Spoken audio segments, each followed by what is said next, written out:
showcasing the people and organizations shaping Orange County. With your host, Don Camber. Hello, live from the OC Talk radio studios at UCI's Beal Applied Innovation Center. I'm OC Talk Radio Public Affairs Director Don Camber with another great guest impacting our community in a positive way. Today, I welcome Crime Survivors, Inc. founder and CEO Patricia Wenskunas. Thank you, Patricia, for being on Impact OC. Thank you so much for the opportunity to be here. Patricia, you survived an attempted murder which prompted you to start your organization. Please share with us your personal experience and how that led you to create Crime Survivors, Inc. that fills in the gaps of the victim recovery process that are often overlooked.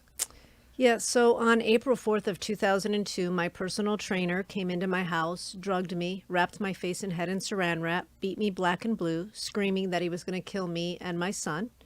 Punching me, headbutting me, banging my head into the wall. I was able to get over my 12-foot balcony, which I still don't know if I jumped, if he pushed me, if I fell, but I know I went over that balcony eventually to get to the door, to eventually get outside to a neighbor's house to call 911.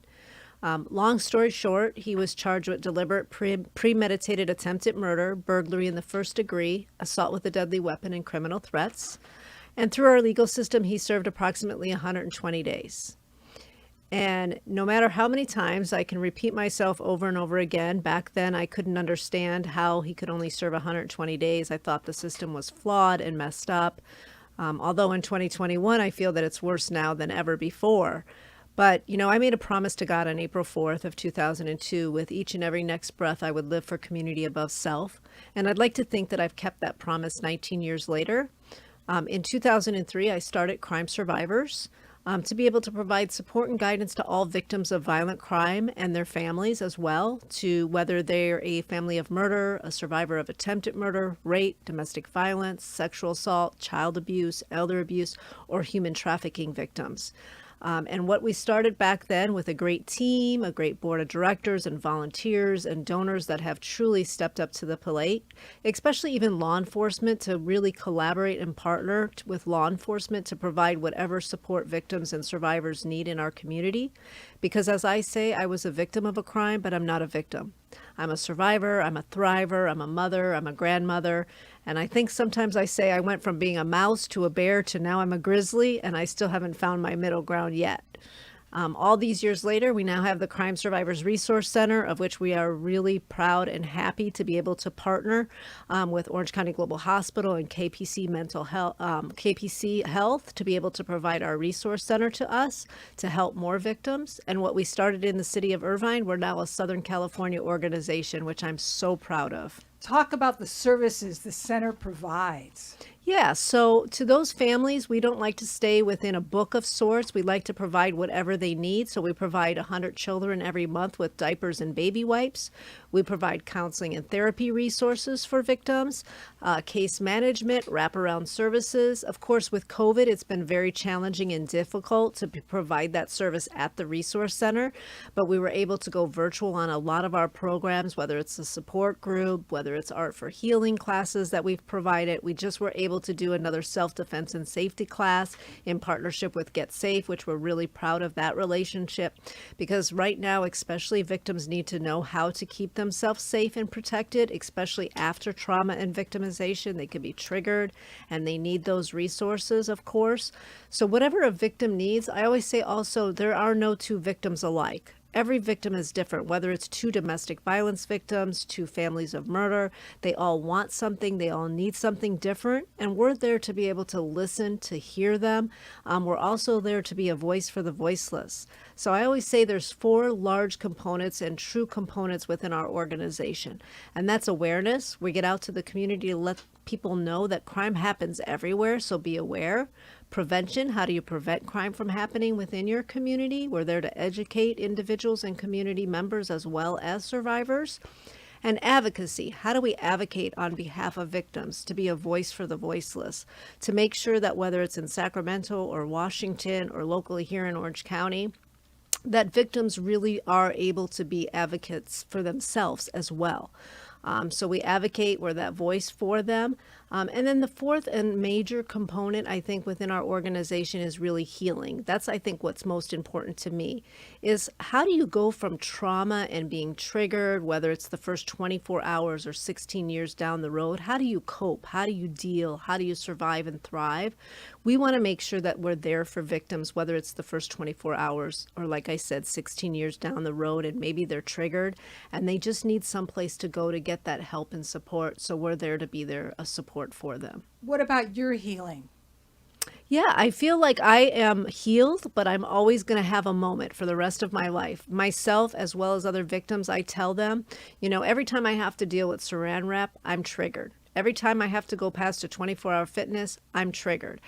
So I get triggered very easily as well. But to be honest with you, I heal through it. I cope. I take a moment, whether that's with bath therapy, meditation, calling a friend or a family member, talking to law enforcement, which I truly believe is a big part of the reason why I'm here today is because of law enforcement. If it wasn't for that officer, that detective, and that investigator, I truly believe that I may be still stuck in that victimization, right? But they listened to me, they heard me, they were there to help and support and do everything they possibly could to be able to make sure there was an arrest in my case. But I also just make sure that I honor. I don't push away the feelings or the emotions. And if I need to cry, I cry. I don't care what anybody else thinks. If I'm driving in my car and I'm triggered and I'm looking behind me and I'm having a moment, I acknowledge it and recognize it and work through it. And that's really what I tell victims is don't push your feelings or emotions away. Talk through them, work through them, because every step you are healing. But I also assure victims that you can't change. Like, I can't go back to the Patricia I was before the victimization and trauma. I realize I'm a different person forever, but I'm proud of who I am today. I always say I am a better individual and a better human being today than I've ever been. Would you say relatives of crime victims are also victims themselves? Oh, absolutely. Relatives are victims. They're secondary victims a lot of times. And so they're affected drastically by it as well. And some of the victims' families, they don't know what to do. They don't know what to say to a victim, that it's their loved one, their family member. They want them to go back to what happened before, what happened to them. But I always say that a victim is also the best advocate for themselves, but they're also the best person to be able to educate their family members, their loved ones on how they should be treated, or things that they shouldn't say or they should say. And those family members and those loved ones, even friends that are traumatized and victimized in a sense from the secondary victimization, right? That they can get help and support as well. They don't have to be silent. They don't have to walk alone. Their voice matters, their feelings matter, and they should just get help and support as much as the victim sometimes does. How's your son? My son is going to be 32 years old this year. And it's been very challenging and difficult, right? And I think people also don't realize how many children are affected if a parent is victimized and traumatized. So it's been a long road for him, but he's always been my rock. I love my son with all my heart and soul. He's my only child, of course. And it was very difficult at the age of 12 for him to endure that. But he's doing good, and I'm really happy and proud of the relationship that I have with my son moving forward, and he's been through a lot. And I also have witnessed many other children. I'll never forget a mom that the child was murdered, and she also had another child. And I remember the child saying to the mom, I'm still alive. What about me? You're always talking about the child that was murdered, but what about me? And so I think that sometimes if you get the correct help and support, and it's devastating because the worst crime, of course, is, a family member that loses someone by murder, right? And they'll never have closure. People talk about closure, but they'll never have closure because they don't have their child back. But they can also heal. I've worked with some families that are healing and moving forward, never forgetting their child, always honoring their legacy forever. But like I said, I'll never forget what happened to me, kind of like a black and blue mark. It tends to fade. It never goes away. But you can survive and thrive beyond that trauma and victimization. How are you able to provide services during COVID? Yeah, so it's been challenging to be able to do that, especially having to hand diapers and leave them outside the doors, where we couldn't embrace and hug victims or survivors, where we couldn't have that one-on-one interaction at much for a while there. So it was hard because you could see tears in the victims' eyes as I'm handing them stuff through the door, outside the door, and a lot of gift cards. Over the Christmas holiday, we helped over 1,300 children with toys and gift cards, food boxes for over 300 families as a drive up. We did the same thing for over Thanksgiving. We helped over 300 families with Thanksgiving meal baskets, gift cards, and a day of gratitude in a sense. I always ask our victims and survivors to give a thank you note to our donors because I feel like gratitude is an intricate part of healing. And so that you acknowledge and recognize the person that was there to help and support you, it gives you hope and healing to move forward. But again, a lot of it was virtual. A lot of things through Zoom. Of course, I think everybody has been Zoom's best friend of sorts, right? But to not forget, and we actually helped more victims during COVID in 2020 that we've ever helped before. But we've also had some great donors that stepped up to the plate. Although it's been very difficult because we usually do 2 large run walk health and safety expos every year. We weren't able to do them last year, not able to do them this year. We usually do 2 large events every year. We always do our large gala. Unfortunately, we had to cancel that last year and cancel it this year. But we're excited because we're going to be planning an outdoor gala sort of events in August this year. We're also going to hopefully plan a golf tournament in September. And then we're going to be planning a lot for the holidays because we feel like during the holiday seasons, it's very difficult for victims. They can be triggered. Their loved ones are no longer here.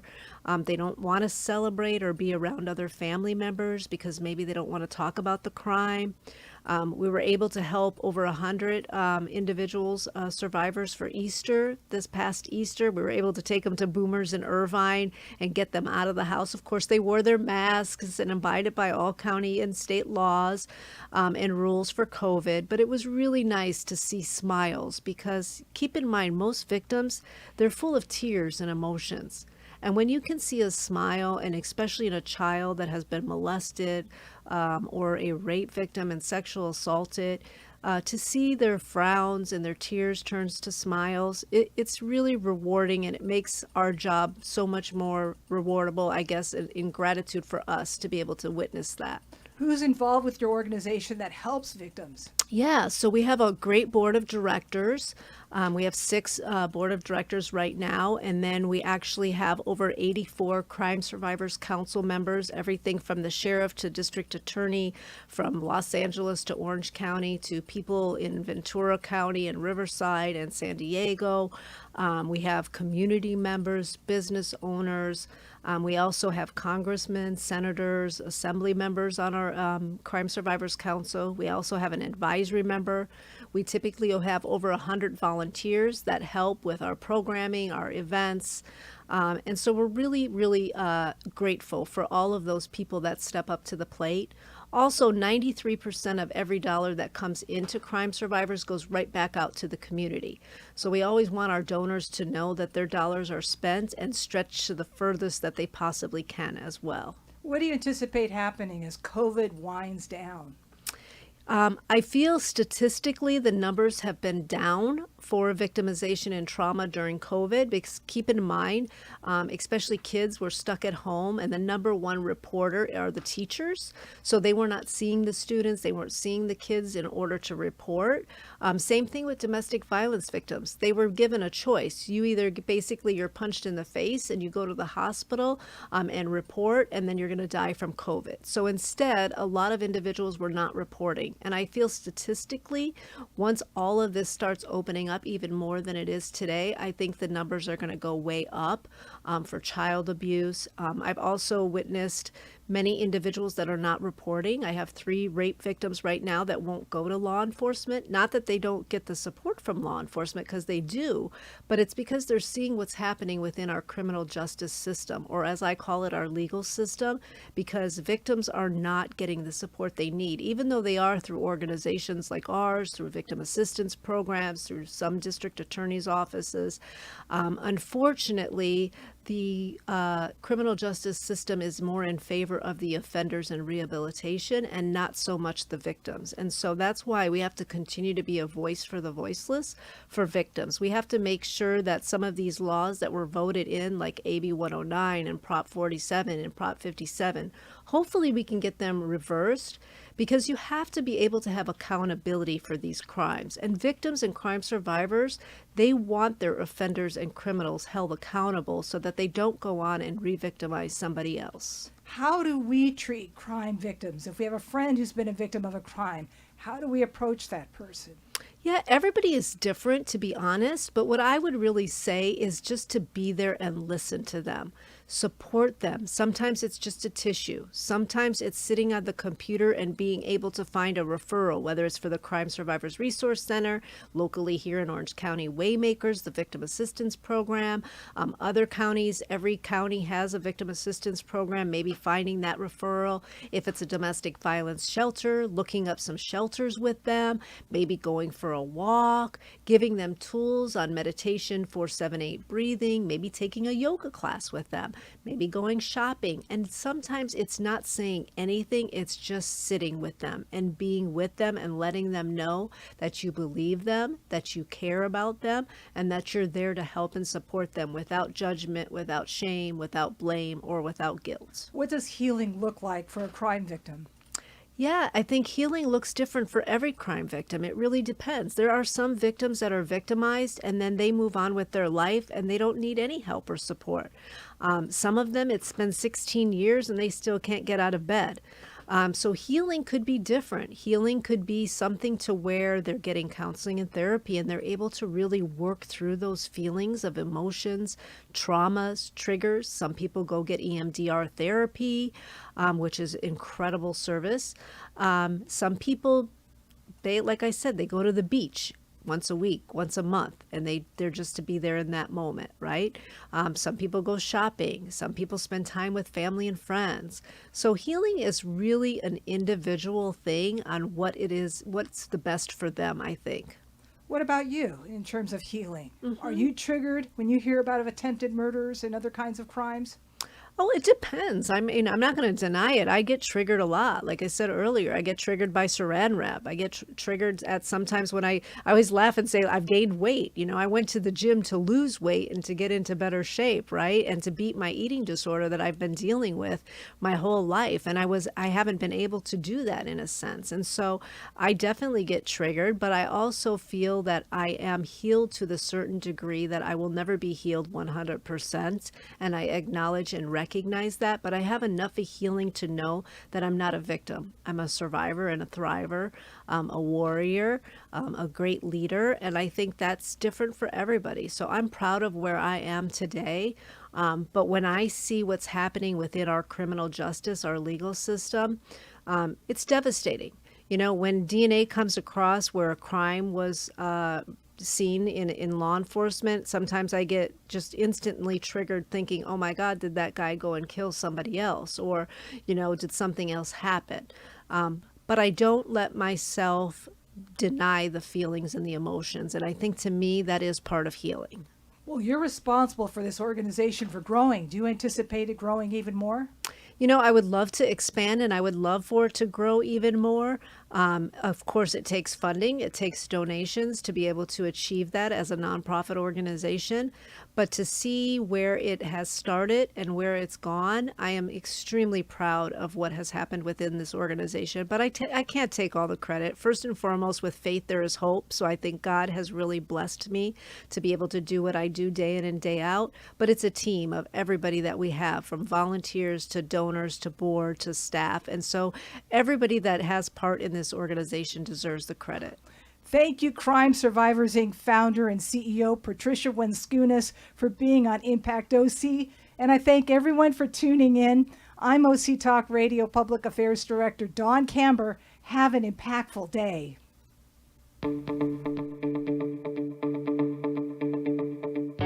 You've been listening to Impact OC, the only program showcasing the people and organizations shaping our community. Right here on Orange County's only community radio station, OC Talk Radio.